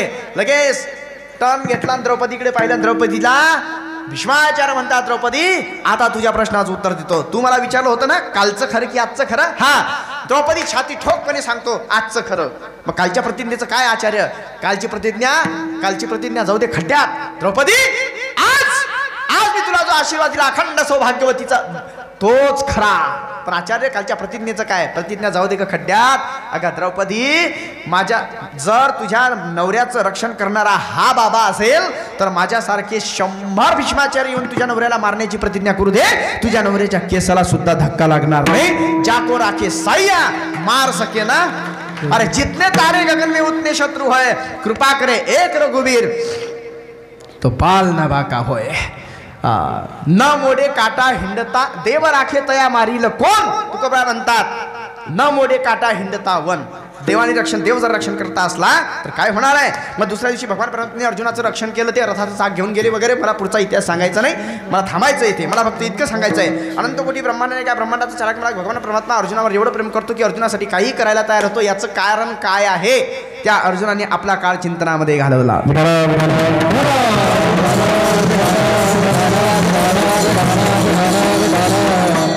काळ सारावा चिंतने. भरपूर बोलण्यासारखं, थांबतो आता. चिंतन का महत्वाचं आहे? कारण चिंतने तद्रूपता. चिंतनाने मनुष्याला तो तत्स्वरूप होतो. ज्याचं चिंतन केलं ते स्वरूप आपल्याला प्राप्त होतो. तुका म्हणे अडी झाली बिंगुरटी सगळी. भिंगुरटीच्या ध्यासे भिंगुरटीचं होय कीटकत्व जाय पालटोनी. म्हणून चिंतन अतिशय महत्वाचं आहे. असं म्हणतात कंस गोऱ्या रंगाचा होता, पण सावळ्या कृष्णाचं चिंतन करून करून करून करून त्याचा रंग सुद्धा सावळा बनला होता. हा चिंतनाचा फायदा आहे. म्हणून काळ सारावा चिंतने. आता उडी मारतो. एकांतवासी गंगा स्नाने. काळ सारावा चिंतने पण एकांतवासी हा इकडे घ्या. काळ सारावा चिंतने एकांतवासी. चिंतन हे एकांतातच होतं. लोकांतात चिंतन होत नाही, लोकांतात गप्पा होतात. चिंतन एकांतात होते. म्हणून काळ सरावा चिंतने पण एकांतवासी. एकांतामध्ये चिंतन करा, एकांतामध्ये चिंतन करा देवाचं. बरं, पुढे गंगा स्नानी. गंगेचं स्नान करा, गंगेचं स्नान करा. आता गंगेच्या स्नानामध्ये काय ताकद आहे मी सांगून वेळ घेणार नाही, कारण एकाच मुद्द्याला आपला पहा वेळ निघून गेला. म्हणून बस इतकं सांगतो की वाचे म्हणता गंगा गंगा सकळ दोषाती गंगा. तिच्या गंगा नाम म्हणण्यामध्ये जर पापाची निवृत्ती होत असेल तर तिच्या स्नानामध्ये. आता पहा, सगळे लोक चालले कुंभमेळ्याला गंगेचं स्नान करण्याकरता. जातात की नाही? तुम्ही जाऊन आले असाल, गेलं पाहिजे. काही जाणार असतील, गेलं पाहिजे. जाऊ नाही या मताचा मी मुळीच नाही, पण नियमानं गेलं पाहिजे ना. एक जणांनी 4 बॅगा काढल्या, 4च्या बॅगा घेऊन चालला. मी म्हटलं कुठे चालला रे? म्हणे कुंभमेळ्याला. म्हटलं 4 बॅगा आणि चाकावा आल्या होत्या. का रे 4 बॅगा? म्हणे 1 कपड्याची, 1 लाडू चिवड्याची, 1 अजून बाकीचं सामान म्हणे चिल्लर चाललर. आणि म्हटलं यात्रे? म्हणे त्यात औषध गोळ्या आहे अर्ध, आणि अर्ध्या कप्प्यात तंबाखूच्या पुड्या गायछा. कुंभमेळ्याला चालला होता तो, आणि अर्धी बॅग तंबाखू गायछाप. म्हटलं कुंभमेळ्याला जाताना गायछाप इथून घेऊन चालला? म्हणे तिकडे भेटत नाही ना महाराज. मग मी म्हटलं तिकडे हे भेटत नाही तर 8 दिवस तिकडची खा, कॉम्प्रोमाइज कर ना. म्हणे नाही तिकडची ते आपल्याला गोड नाही लागत, म्हणजे ते तिकडची पानसट लागते. इतके पानसट झाले लोक. म्हणजे घरून चालला कुठे? कुंभमेळ्याला. कशासाठी? इथं केलेलं पाप धुण्यासाठी, पुण्य कमवण्यासाठी. पाप निवृत्ती करता चालला ना, की पाप गेलं पाहिजे. इथं केलेलं पाप धुण्यासाठी तिथे चालला. मग तिथे जे पाप करणार आहे, तंबाखू चघळून चघळून तो चोथा तिथेच टाकणार आहे ना प्रयागराजमध्ये, का घरी आणणार आहे वापस? तिथेच थुकणार आहे. मग तिथे जे पाप होईल, इथलं पाप तिथे फेडणार आहे, आणि तिथे जे पाप करणार आहे ते कुठे फेडणार? वज्रलेप. तीर्थयात्रेला जा बाप हो, पण नियमाने जा. इथलं वाईट तिथे सोडायचं, तिथे जाऊन वाईट करण्याची तयारी इथून घेऊन चालले गुटक्याच्या पुढ्या. भयंकर आहात आपण. आपल्या बोलण्यात आणि वागण्यात विरोधाभास असू नये एवढंच वाटतंय. गंगेचं स्नान करावं, त्याच्या काही पद्धती आहेत. गंगेमध्ये स्नान करण्याचे नियम आहे, ते भागवतामध्ये वगैरे अनेक अनेक ग्रंथांमध्ये आहे. विवस्त्र स्नान करता येत नाही, गुळणी टाकता येत नाही, साबण लावता येत नाही, वगैरे वगैरे. चला पुढे. एकांतवासी गंगा स्नाने. देवाच्या पूजने, देवाची पूजा केली पाहिजे. आता देवाच्या पूजेचे प्रकार आहे, कायिक, वाचिक, मानसिक, अनेक प्रकार आहेत. कायिक म्हणजे काय? कायिक पूजा कशी, वाचिक कशी, मानसिक कशी, माझ्याकडे वेळ नाही. देवाच्या पूजने प्रदक्षिणा, तुळशीच्या प्रदक्षिणा करा. भरपूर आहे, एक एक मुद्द्यावर भरपूर एक एक कीर्तन होईल, इतकं सुंदर अभंग आहे हा. प्रदक्षिणा तुळशीच्या. आता तुळशीचं काय महत्त्व आहे कोरोनामध्ये तुम्ही पाहिलं. जे लोक आपल्याला नावं ठेवते ते होते हिंदू संस्कृतीला, काय तुळस तुळस तुळस करता रे, झाडच तर आहे ते. तेच लोक आपल्या घरी बोंबलत फिरत आले की 2-4 पानं द्या हो तुळशीचे. तुळशीचं काय महत्त्व आहे हे कोरोनाने जगाला कळून दिलेलं आहे. 24 तास अखंड ऑक्सिजन देणारी ती तुळशी माता आहे. आता तुळशी कोण होती, काय होती, प्रदक्षिणा घातल्यानंतर काय फायदे, वेळ नाही. प्रदक्षिणा तुळशीच्या. पुढे म्हटले, तुकोबारांना विचारलं अजून काय करावं लागेल. म्हटले युक्त आहार विहार नियम इंद्रियासी सार नसावी बासर निद्रा बहु भाषण. युक्त आहार विहार. युक्त आहार, आहार चांगला पाहिजे. कसा पाहिजे? श्रीमद भगवद्गीतेचा 16वा अध्याय तुम्ही वाचा आता न पाहून घ्या. आहार चांगला असला पाहिजे, सात्विक असला पाहिजे. आहाराचे 3 प्रकार, राजस, सात्विक, तामस. चांगला आहार घ्या. आहारावर भरपूर काही अवलंबून आहे. जैसा खाय अन्न वैसा होय मन. चांगलं अन्न मावल्या हो. स्वयंपाक करताना चिंतन करा देवाचं, म्हणजे घरातल्यांची बुद्धी शुद्ध होईल. त्या अन्नापासून जे रक्त तयार होतं तो रक्तपुरवठा मेंदूला मिळतो, नाही का, ती बुद्धी शुद्ध होते, लक्षात ठेवा. हो, टी व्ही पाहता पाहता स्वयंपाक करू नका, स्वयंपाक करताना टी व्ही पाहू नका, त्याने बुद्ध्या भ्रष्ट झाल्या. येणारा काळ भयंकर आहे. संस्काराचे मोती मुलांकरता कमवा. म्हणून हॉटेलचं खाऊ नये असं साधू संत सांगतात, कारण अन्नामधले व्हायब्रेशन असतात.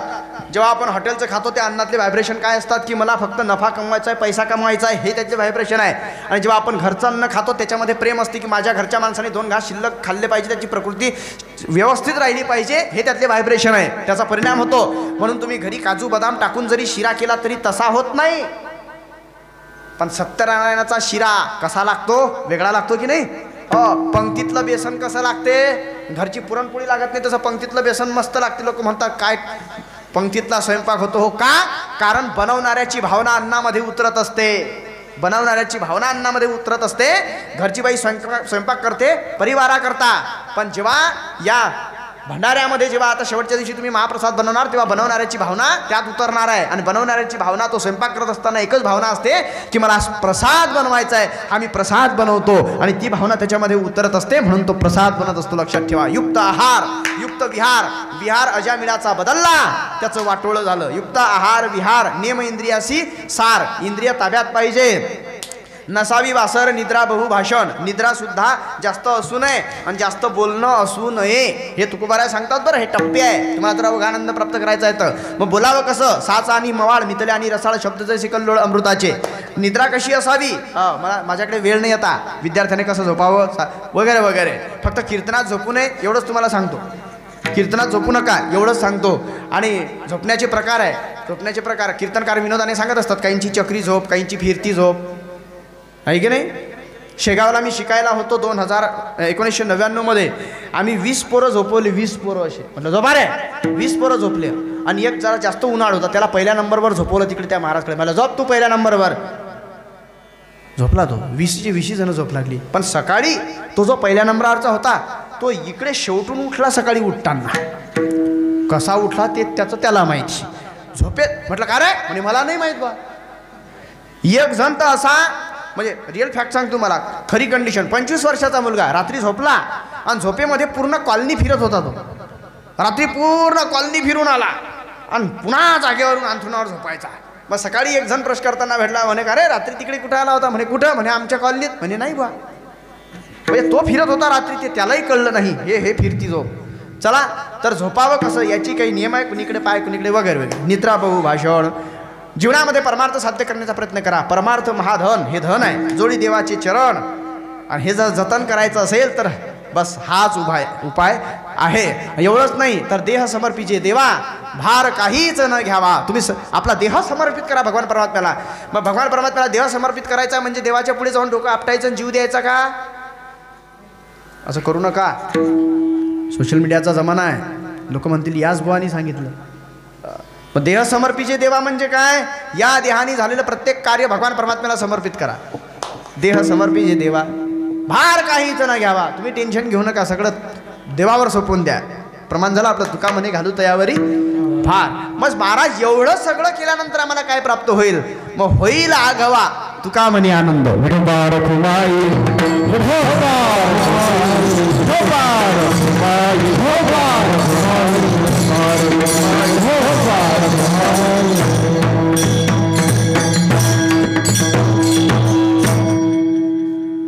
कीर्तन सेवा संपली. जाता जाता फक्त एकच सांगून जातो, कंठी मिरवा तुळशी व्रत करा. एकादशी, एकादशीचं व्रत करा. गळ्यामध्ये तुळशीची माळ घाला. परमपवित्र भगवान परमात्म्याचं नामचिंतन करा. शिवचरित्र माझा आवडता विषय आहे. आज मी तो सांगितला नाही, मला क्षमा करा. शिवचरित्राशिवाय मलाही ते फिकं फिकं वाटते. माझ्या तोंडाची माती जात नाही म्हणजे शिवचरित्र सांगितल्याशिवाय. पण असो, मी फक्त इतकंच सांगून जाईल तुम्हाला, जीवनामध्ये चांगलं वागा. येणारा काळ आपल्याकरता भयंकर आहे. आपण जर सावध झाले नाही, मी इतकंच सांगून जाईल, आजचा हिंदू जर जागा झाला नाही तर पुढच्या पिढीला ब्रह्मदेवाचा बाप सुद्धा वाचू शकणार नाही. इतके वाईट दिवस तुमच्या येण्याची शक्यता आहे. म्हणून सावध व्हा. दुसऱ्याला शत्रू मांडण्याची गरज नाही. आपणा घातकर, आपणच आपले शत्रू आहे. कपाळाला आपल्या पोरांनी टिळा लावू नये, हे काही केंद्र सरकारचा नियम नाही आहे. आपल्या पोरांनी बंद केला टिळा लावणं. स्नान झाल्यावर आपल्या मुलांनी भगवान परमात्म्याच्या दर्शनाला मंदिरात जाऊ नये, असा काही राज्य सरकारचा नियम आहे काय? नाही. आपले पोरं जात नाहीत. मुसलमानांनी नमाज सोडलं नाही, आपल्या पोरांनी मंदिरात जाऊन दर्शन घेणं रोज सोडलं. फक्त परीक्षेच्या वेळेस जातात. परीक्षा आली की मग देवाच्या दर्शनाला जातात. देवाला डोकं नाही काय? का अक्कल नाही आहे त्याला? ज्यांनी जगाला अक्कल वाटली त्याच्याकडे अक्कल नसेल? की हा आजच आला, पेपर सुरू झाले वाटते. काही काही गावात हनुमंताला माहीत नसते की ही गिऱ्हाईक आपल्या गावातला आहे. तो फक्त सुतक फेडायलाच हनुमंताच्या पारावर जातो, बाकी अजिबात नाही. ती एका बाजूला बसतो. कुठे चाललोय आपण? मस्जिदमध्ये एकही मंदिरात लिहिलेलं नाही की कृपा चपलांजोडे बाहेर काढा. आपल्या हिंदूंच्या मंदिरामध्ये लिहावं लागतं की चपलांजोडे बाहेर काढा. म्हणजे नेणारे आहेत ना, हनुमंताच्या पारावर बसून बिड्या फुकणारे लोक आहेत. आणि गुटख्याची रिकामी पुडी टाकणारे आहेत. तंबाखूची पुडी रिकामी झाली की तिथं चगडत बसता सगळ्या गावाचा उकिरडा. असे बरेच जण आहेत. चला, इज माय ओपन चॅलेंज, दाखवू शकतो तुम्हाला. मी भगवान हनुमंतरायांना नेहमी सांगत असतो, हनुमंता हां रोज रोज नको देऊ, पण महिन्यातून एखाद्या शनिवारी तरी गदा घेऊन जागा होत जा जरा मंदिरात. आणि हे आले बिड्या फुकायला आणि तंबाखू खायला की मागून फक्त गदा घेऊन उभा राहा. तंबाखूची पुडी काढली, असा गदा दे पाठीत, बस. पुन्हा हिंमत नाही झाली पाहिजे. म्हणजे दगडातल्या मूर्तीत आपल्याला देव दिसत नाही म्हणून आपली हिंमत वाढली. चला पुढे, सावध व्हा. आपण सामान्याची लेकरं नाही आहे. आपण सामान्याची लेकरं नाही आहोत. छत्रपती शिवाजी राजांसारख्या वाघाची लेकरं आहोत आपण. 8 मिनिटं बाकी आहेत माझे हक्काचे. छत्रपती शिवाजी राजांसारख्या वाघाची लेकरं आहोत आपण. सामान्य आहे काय? जगाच्या पाठीवर good character in the world. जगाच्या पाठीवर राजे भरपूर झाले असतील, पण छत्रपती शिवाजी राजांसारखा राजा झाला नाही आणि जगाच्या पाठीवर तसा राजा होणारही नाही. लक्षात ठेवा. कारण राजे भरपूर झाले, हो राजे भरपूर झाले, छत्रपतींसारखा नाही. गेली 450 वर्षानंतर सुद्धा छत्रपतीचं नाव घेतलं की टाळ्या वाजल्या. सांगितलं नाही कोणी टाळ्या वाजवायला. हे का होते? कारण त्या राजाचं जे कॅरेक्टर आहे ना, ते तुम्हा आम्हाला टाळ्या वाजवायला, कौतुक करायला भाग पाडते. पण राजांचं चित्र फक्त शिवजयंती आली म्हणजे राजे तुम्ही पुन्हा जन्माला या, भागणार नाही एवढ्यानी. 1.5 फुटाची शेंडी वाढून फक्त भागणार नाही, कपाळावर शिवगंध ठासून जमणार नाही. येणारा काळ आपल्याकरता भयंकर असू शकतो. माझ्या तरुण बांधवांना माझी कळकळीची हात जोडून विनंती आहे, छत्रपती शिवाजी महाराज सामान्य नव्हते. जगाच्या पाठीवर राजे भरपूर झाले, पण दुश्मनांनी सुद्धा माझ्या राजाची तारीफ करावी असा राजा एकमेव छत्रपती होऊन गेला. अरे जेव्हा शाहिस्तेखानाची बोटं माझ्या राजाने कापली पुण्याच्या लाल महालामध्ये, प्रसंग मोठा आहे पण माझ्याकडे वेळ नाही. पुण्याच्या लाल महालामध्ये शाहिस्तेखानाची बोटं जेव्हा माझ्या राजाने कापली 4 बोटं शाहिस्तेखानाची माझ्या राजाने कापली. शाहिस्तेखान रडतो ओरडतो. काय झालं, लाल महालामध्ये शाहिस्तेखान राहत होता. महाराजांनी मोजके मावळे घेतले आणि त्या लाल महालामध्ये धुमाकूळ घातला. सगळे गनीम कापून टाकले. कुणाची मान तोड, कुणाची हात तोड, सगळं रक्तबंबाळ झाले. रक्ताचे पाठ वाहत होते, आगीचे लोळ उठत होते. महाराजांनी धिंगाणा घातला, सगळा गेले पळून. आणि शाहिस्तेखानाला जेव्हा कळालं की शिवाजी आहे, तो बायांच्या गराड्यामध्ये लपून बसला. पण शिवाजी महाराज हातात तलवार घेऊन जरा दरवाजाच्या पाठीमागं लपून बसले. आणि थोड्या वेळाने शांतता पसरल्यावर शाहिस्तेखानाला असं वाटलं की शिवाजी गया आला. आणि दरवाजाच्या बाहेर मुंडकं काढलं. काही लोकांना सवय असते अशी तोंड काढायची. त्यांनी तोंड काढलं आणि जसं तोंड काढलं तसं महाराजांनी सपकन तलवार चालवली. पण दुर्दैव महाराष्ट्राचं आणि सुदैव त्याची मान वाचली. 4 बोटं कापल्या गेली. सपकन 4 बोटं उडाली. महाराज गेले. आणि हा रात्री 1:30 वाजता बोलतो, अब कैसे करू, अब कैसे करू, कैसे शमशेर पकडूंगा, कैसे भांजा को जवाब दूंगा. भांजा को म्हणजे औरंगजेबाला. तो औरंगजेबाचा मामा होता ना शाहिस्तेखान. अब क्या करू, कैसे करू रडत होता. आणि रात्री 1:30 वाजता म्हणजे त्याच्या बोटातून रक्ताची धार वाहते. आणि रात्री 1:30 वाजता बोंबलत होता. तेवढ्यात त्याची बहीण आली धावत. तिची मुलगी हरवली होती. ती आली रात्री 1:30 वाजता धावत. भाईजान आता ती माय डिअर ब्रदर असं करत आली नसेल. तिची मुलगी गायब होती ना. ती ओरडतच आली, भाईजान. आता आधीच्याचे 4 बोटं कापल्या गेलेली. हा टेन्शन मध्ये ही बोंबलते. त्याचं टेम्परेचर 95 वर गेलं. तो म्हणतो, अरे क्यों चिल्ला रही है, मैं मरे जा रहा हूं, तू चिल्लाई जा रही है, क्या हुआ. ती म्हणते, भाईजान मेरी बेटी गायब है, मेरी बेटी गायब है भाईजान, मेरी बेटी गायब है, मेरी बेटी जवान है, सुंदर है, खूबसूरत है, रात भर से गायब है. मेरी बेटी को शिवाजी के आदमी उठा कर ले गए हैं. मेरी बेटी की इज्जत खतरे में है. मेरी बेटी शिवाजी के कब्जे में है भाईजान. पहिल्यांदा तो टेन्शन मध्ये आला. 4 बोटं कापल्याचं दुःख विसरला कारण समोरचं दुःख मोठं होतं. पण त्याची बहीण जेव्हा म्हणते, मेरी बेटी जवान है, सुंदर है, खूबसूरत है, रात भर से गायब है, मेरी बेटी को शिवाजी के आदमी उठा कर ले गए, मेरी बेटी की इज्जत खतरे में है भाईजान, मेरी बेटी शिवाजी के कब्जे में है. हे शब्द जेव्हा त्यांनी ऐकले की शिवाजी के कब्जे में है, त्यावेळेस शाहिस्तेखान खाली बसला, सुटकेचा निश्वास टाकला आणि वरती पाहून म्हणतो, आहे ऊपर वाले तेरा शुक्र है. त्याची बहीण म्हणते, पागल हो गए, पत्थर दिल हो गए, तुम्हारी भांजी गायब है, मेरी बेटी गायब है, जवान है, सुंदर है, खूबसूरत है, रात भर से गायब है, उसे शिवाजी के आदमी उठा कर ले गए और तुम ऊपर वाले का शुक्र अदा कर रहे हो. त्यावेळेस शाहिस्तेखान रात्री 1:30 वाजता काय म्हणतो पहा. ज्याची बोटं कापली तो शाहिस्तेखान बोलतो आणि ज्यानी बोटं कापली त्याच्याबद्दल बोलतो. रात्री 1:30 वाजता शाहिस्तेखान आपल्या बहिणीला म्हणतो, सुन ले बहना, अगर तुम्हारी बेटी जवान है, सुंदर है, खूबसूरत है, रात भर से गायब है, उसे शिवाजी के आदमी उठा कर ले गए, उसकी इज्जत खतरे में है. लेकिन बहना, अगर तुम्हारी बेटी शिवाजी के कब्जे में है तो चिंता करने की और डरने की कोई जरूरत नहीं. तुम्हारी बेटी सही सलामत तुम्हारे पास लौटकर चली आएगी, क्योंकि वो शिवाजी है. बड़ा अच्छा संस्कार दिया है उसकी माँ ने, उस जिजाबाई ने उसको. बहना, आवाज कमी जास्त करू नका हो. त्या बटनावर हात नका ठेवू. सारखं ठेवा, सारखं. जीव नका घेऊ माणसं. राव कमी असला कमी राहू द्या, पण हात नका लावू त्या बटनात. ते डिस्टर्ब होते मला, ते लोकांना नाही कळत.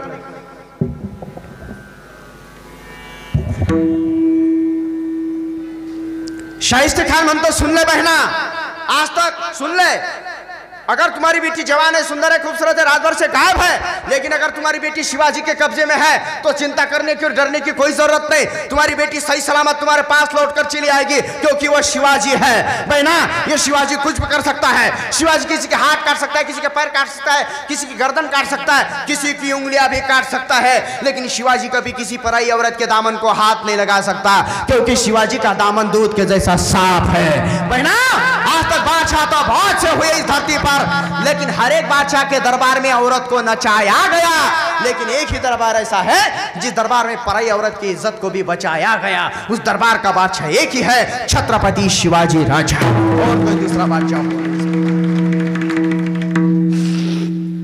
म्हणून good character in the world, जगाच्या पाठीवरचं सर्वात सुंदर चरित्र आणि चारित्र्य कुणाचं असेल तर माझ्या राजाचं आहे. अरे औरंगजेबासारख्याने माझ्या राजाची स्तुती करावी. औरंगजेबाच्या कानावर जेव्हा माझ्या राजांच्या विजयाच्या बातम्या यायला लागल्या, तेव्हा औरंगजेब भरल्या दरबारामध्ये आपल्या मुलाला अकबराला म्हणतो, ये सब फिजूल है शहजादे, ये सब फिजूल है शहजादे, चंगेज और तैमूर के खून ने कभी शिकस्त नहीं देखी. औरंगजेब आशिया खंडातला सर्वात मोठा योद्धा होता तो, आणि शिवाजी महाराजांच्या बद्दल म्हणतोय, ये सब फिजूल है शहजादे, चंगेज और तैमूर के खून ने कभी शिकस्त नहीं देखी, मगर कंजौर से लेकर कंधार तक सारे हिंदुस्तान को मुगल सल्तनत में शामिल करने का ख्वाब देखने वाली ये मां बदौलत आज ये क्या देख रही है? शिवाजी हमारे नजरों के सामने हमारे सल्तनत की तामील कर चुका है। हमारे लाखों के फौजों के सूबेदारों को शिकस्त दे के उधेर कर रख दिया उसने। ये हमारे मिर्जा अमीर गुलाब राव अबू तालिब शाइस्ता खां साहब, बड़ी शर्मनाक बात है शहजादे कि शिवाजी ने इनके लाल महल पे छापे डाल के इनके छक्के छुड़ा दिए। ये तो तकदीर के बड़े सिकंदर थे कि जान बच गए। सिर्फ 3 उंगलियों पर निभाना पड़ा। ये सूरत के खूबसूरत इनायत खां बहादुर शिवाजी जब सूरत में आया तो दुम दबा के भाग गए। ये जोधपुर के महाराजा जसवंत सिंह राठौड़, मराठों के जख्म कबार इन्होंने अपने छाती पे नहीं बल्कि अपनी पीठ पे खाए। ये हफ्सी फौलाद खां जिसकी हथेली पे मिठाई रख के शिवाजी आगरे के कैद खाने से फरार हो गया, सभी मंसूबों को खाक में मिला दिया इस फौलाद खां ने। लश्कर के साथ मैदान छोड़कर भागने वाले ये करतलब खा, ये रसूल बेग रोजबानी, ये मीरियात तरबियत खा, ये खाजा बहादुर, ये बहादुर काकुलताश, ये बुंदी नजीर बेवसिया राय रणमस्तका, ये केसर जी, ये सैयद मुनव्वर खां, तमाम राजपूत बुंदेल पठान अफगानी फौज, इन सब को शिवाजी ने शिकस्त दी और हमारी इज्जत मिट्टी में मिला दी।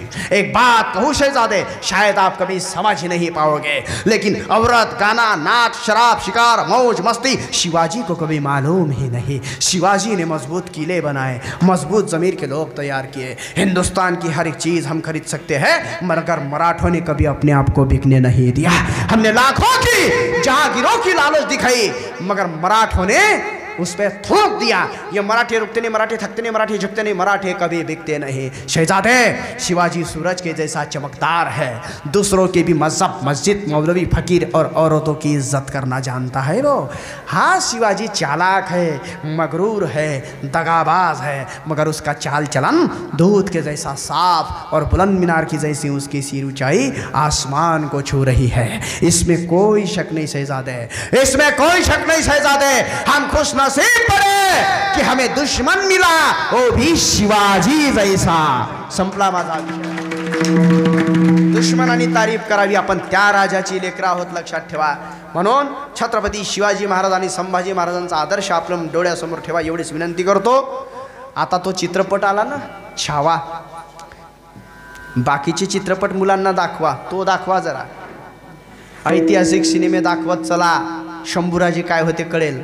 आमच्या मुलांनी मागे तो एक चित्रपट बघितला पुष्पा, आणि बाहेर आल्यावर बोंबलत फिरत होते, झुकेगा नाही, ते पुढचं तुम्ही म्हणा, झुकेगा नाही। इकडे लक्ष द्या, खरं सांगू, झुकेगा नाही हे जर आपल्या मुलांना शिकवायचं असेल तर माझ्या शंभूराजाचा चित्रपट दाखवा, जो औरंगजेबापुढे कधीच झुकला नाही। जगाच्या पाठीवर झुकेगा नाही असं म्हणणारा एकमेव राजा होऊन गेला की ज्याच्यासमोर मृत्यू उभा आहे, आणि तो राजा मृत्यूला म्हणतो की झुकेगा नाही, पुढचं नाही म्हणत। माझ्या राजाचे ते संस्कार नव्हते, पण झुकेगा नाही असं औरंगजेबाला ठणकावून सांगणारा एकच राजा ज्या धर्तीवर होऊन गेला त्याचं नाव शंभूराजा, लक्षात ठेवा। छत्रपती संभाजी राजांचा आदर्श आपल्याला घ्यायचा आहे। असो, झालेली सेवा संतांच्या चरणावरती, श्री ओलांडेश्वर भगवंताच्या चरणावरती समर्पित करतो। शेवटची विनंती, चंद्रसूर्य असेपर्यंत आपला सप्ताह असाच चालू राहो, मुलांनी निर्व्यसनी व्हावं। माझ्या बहिणींना विनंती आहे, एखाद्या वेळेस तुम्हाला देवाचं दर्शन नाही घेता आलं तरी चालेल, तुळशीला पाणी नाही घालता आलं तरी चालेल, एखाद्या वेळेस म्हणतोय मी, जर नाही घालता आली तरी चालेल। फक्त ज्या बापाने 25 वर्ष तळहाताच्या फुडाप्रमाणे जपलं त्या बापाला फाशी घ्यावी लागेल असं आचरण जीवनामध्ये करू नका। हा तुमच्या जीवनातला सगळ्यात मोठा परमार्थ आहे। लव जिहादमध्ये फसू नका, येणारा काळ मोठा भयंकर आहे। मुलींना शिक्षण द्या, एखादा दुःशासन रस्त्यात भेटला तर पायातली शांडल काढून त्याच्या थोबाडीत मारणे इतकी तरी हिंमत तिच्या मनगटामध्ये असली पाहिजे, एवढी तुम्हाला विनंती करतो। आणि पुन्हा एकदा या ठिकाणी मला सेवा दिल्याबद्दल सर्वांचे मनापासून या ठिकाणी आभार मानतो। सर्व संस्थान कमिटी असेल, सप्ताह समिती असेल, ट्रस्टी असेल, सर्वांच्या मनापासून या ठिकाणी आभार। मला आनंद वाटला, आपण कुणीही शिस्त मोडली नाही, शिस्तीत बसलात, कुणी उठलं नाही, जांभळीचा आवाज आला नाही, शांत आपण या ठिकाणी बसलात, म्हणून सर्वांच्या मनापासून या ठिकाणी मी आभार मानतो। लहान लेकरू सुद्धा उठलं नाही महाराज।